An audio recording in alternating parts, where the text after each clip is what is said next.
안녕하세요. 흔들리는 교사를 위한 따뜻한 매일 아침 5분 라디오 나의 6반쌤에게입니다.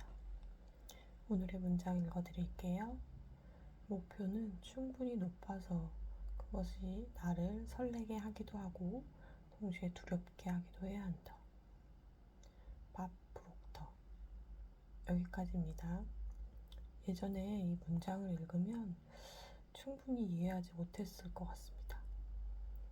어떻게 목표에 설레임과 두려움이 공존할 수 있을까? 설레임은 좋은 감정이고 두려움은 나쁜 감정인데 과연 공존할 수 있을 것일까요? 아니, 굳이 꼭 공존시켜야 할까요? 이런 질문들을 했을 것 같습니다. 저는 부정적인 감정에 굉장히 취약해요. 그래서 일부러 그 감정을 외면하고 살았죠. 누구나 그렇겠지만 어렸을 때 힘들고 부정적인 감정이나 상황을 많이 만났어요. 그 상황들은 어린 제가 컨트롤할 수 있는 상황도 아니었던 것 같고요. 그래서 저는 무기력해졌고 그저 빨리 그 감정에서 도망치는 것이 최선이었습니다. 그 감정을 만난 저는 저를 위로해줄 만한 시간도 별로 없었어요.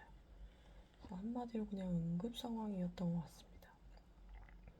그 현장을 빨리 벗어나는 것, 그리고 다른 생각을 하는 것, 그리고 마치 내 상황이 아닌 것처럼 행동하는 것이 제가 할 수 있는 전부였던 것 같습니다.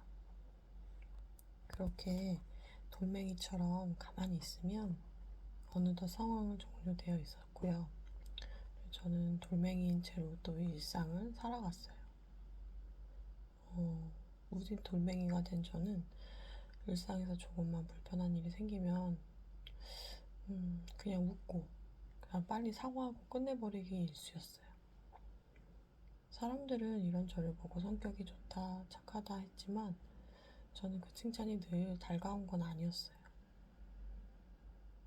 내 마음도 모르면서 이렇게 속으로 생각했던 것 같습니다. 내 마음을 몰라주는 사람들도 싫었지만 저는 그 내 마음을 직면하기가 참 힘들었어요. 진짜 직면하면 왠지 모든 것이 와르르 무너질 것만 같은 생각이 들었죠.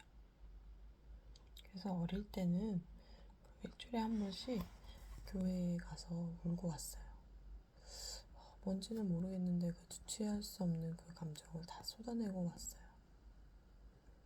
결혼을 하고 아이를 낳으면서 어느덧 교회와는 점점 멀어졌고 어느 순간 술과 사람들로 그것을 풀고 있더라고요. 그렇게 몇 년을 살고 나니까 병이 오더라고요. 몸과 마음 모두 아팠어요. 술과 사람이 진정한 해결책은 아니라는 걸 알게 된 거죠. 단지 그 순간을 잠깐 있게 해주는 역할을 해줬었던 것 같아요. 그래도 그때 해보고 싶은 것은 다 했으니 미련은 없습니다. 그 후에는 정말 힘들어서 잡은 것이 책입니다. 죽어도 읽지 않았던 책을 스스로 잡았더니 놀라울 뿐입니다.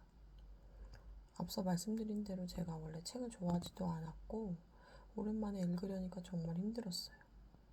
그래서 유튜브에서 그 책을 소개해주거나 요약해주는 책 소개 영상이나 책 이야기 나누는 영상을 좀 봤죠.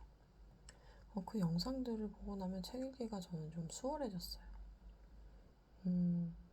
책을 읽고 어떤 생각을 하는 단계가 아니라 일단 책을 읽어내야 되기 때문에 그 책과 친해지고 그 책에 대한 다른 사람의 생각을 듣는 것이 굉장히 소중한 경험이었고 되게 굉장히 도움이 많이 됐어요. 아, 그 유튜버가 이야기한 게 바로 이거구나 하면서 조금씩 발견의 기쁨을 누리기도 하고요. 그럴 때 진짜 무슨 보물을 찾은 듯이 엄청 기쁘더라고요. 그래서 제가 이제 점점 책을 많이 읽고 몇십 권 정도의 책을 읽었을 때 남편을 붙잡고 갑자기 이런 말을 했어요. 남편, 나 이제 책들이 하는 말이 무슨 말인지 좀 알겠어 라고 했더니 남편은 어이가 없다는 듯이 허허 웃더라고요. 저는 굉장히 어린아이같이 막 외쳤거든요. 진심으로 신나가지고요. 그리고 나서 저는 이제 글을 좀 쓰기 시작했어요. 좀 읽으니까 쓸 용기가 나더라고요. 그래서 당연히 잘 쓰지는 못했죠. 그래도 좀 이렇게 허송세월한 시간들을 좀 반성하기도 하고 또 아깝게 생각하게 되니까 좀 독하게 썼던 것 같아요. 아무도 저를 응원해주지 않았거든요. 근데 스스로 엄청 저를 응원을 많이 해주고요. 몰입했어요. 주변 사람들, 특히 가족들은 굉장히 비웃었고 말리기도 했어요. 굳이 뭐 그렇게 힘을 쓰냐. 근데 저는 해냈고요. 결국에는 옆에서 이 과정을 살펴본 남편은 좀 신기하기도 하고 저를 인정하기도 하더라고요. 갑자기 제 인생 이야기를 좀 했네요. 부정적인 감정을 두려워해서 40년을 들고 돌았어요. 그런데 어떤 목표가 생기면 부정적인 감정을 잘 다루는 것이 굉장히 중요하다라는 것을 알게 됐죠. 어제 말씀드린 대로 그 목표를 가진 사람은 그 삶의 80%를 충분히 가깝게 이해하고 있어야 한다고 말씀드렸어요. 그 말을 바꿔 말하면 그 꿈을 이루었을 때 긍정적인 감정만 생각하지 말고 힘듦, 실패, 좌절, 거절, 무시, 비난 등의 부정적인 감정도 반드시 생각해 보아야 한다는 것이에요.